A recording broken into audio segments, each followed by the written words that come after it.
Imagine this, a supplement that can transform your workouts more effectively than endless fitness podcasts, trendy diets, or the latest gym gear. That supplement is creatine, and it's not just for the intimidating gym goers anymore. In fact, creatine could be the secret weapon your fitness routine has been missing, especially if you're looking to maximize your progress with minimal extra effort. And who wouldn't want that? But here's where it gets controversial. Creatine isn't just for bodybuilders. It's a naturally occurring compound in your body, made up of 3 amino acids, glycine, arginine, and methionine.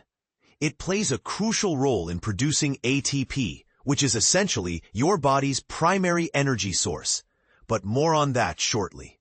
Brian Carson, professor in exercise physiology at the University of Limerick and head of science at Wholesup, explains that creatine is synthesized by the body and is found in small amounts in animal products like red meat, fish, and animal milks.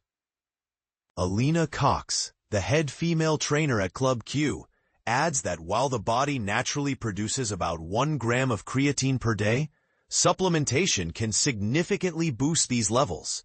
Cox highlights that creatine is considered one of the most effective and safest supplements out there.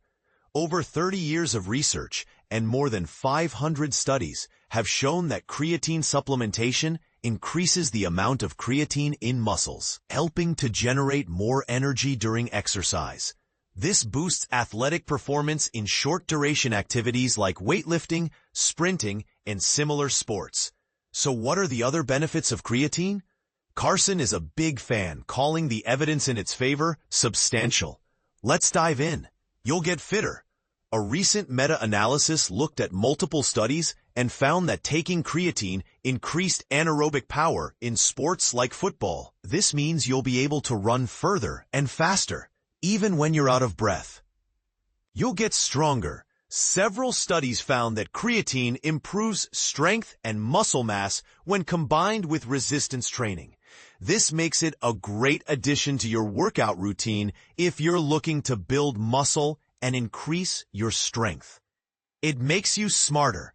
Emerging research demonstrates a potential impact on cognitive function and brain health. A 2024 systematic review found that creatine supplementation improved performance on tasks requiring memory and speed of information processing.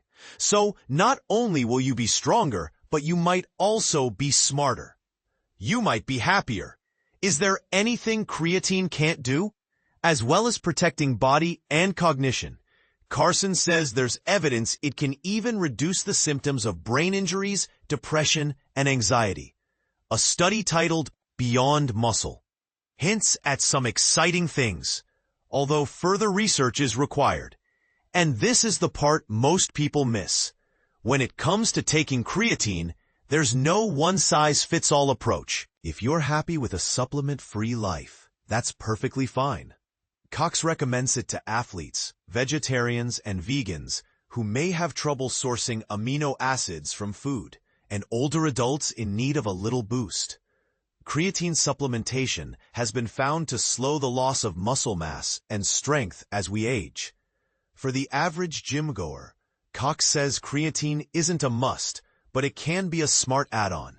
If you've got around 20 pounds to spend, it's a low-risk, high-reward supplement, she says, especially so if you're a beginner looking for fast gains or a more experienced lifter looking to break a plateau. As for timings, there's no hard and fast rule for how soon before or after a workout you should take it. But Carson points to the gym adage that a loading phase of 20 grams creatine per day for the first 5 to 7 days, followed by a maintenance level of 5 grams per day, may be a good place to start. As with all things fitness, if you're unsure, ask a PT at your local gym. Often in the world of fitness, if something sounds too good to be true, it usually is. Not so with creatine, at least not yet.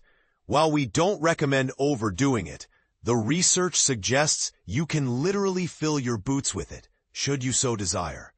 Carson assures us that decades of research across diverse populations, including children, athletes, and older adults have found no evidence of harm to kidney or liver function in healthy individuals from creatine.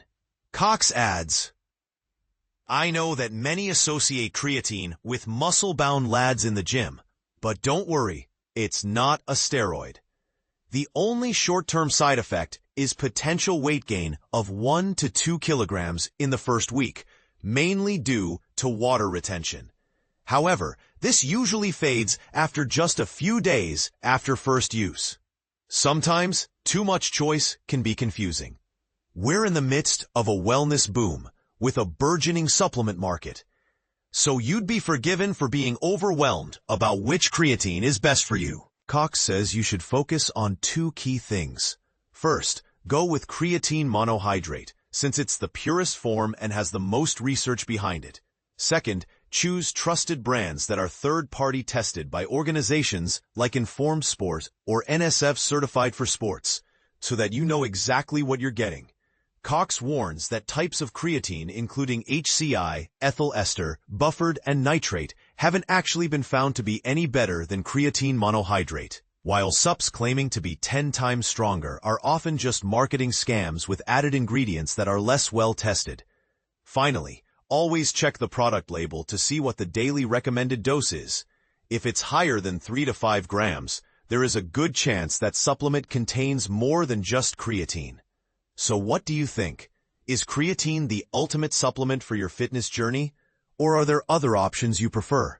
Let us know in the comments.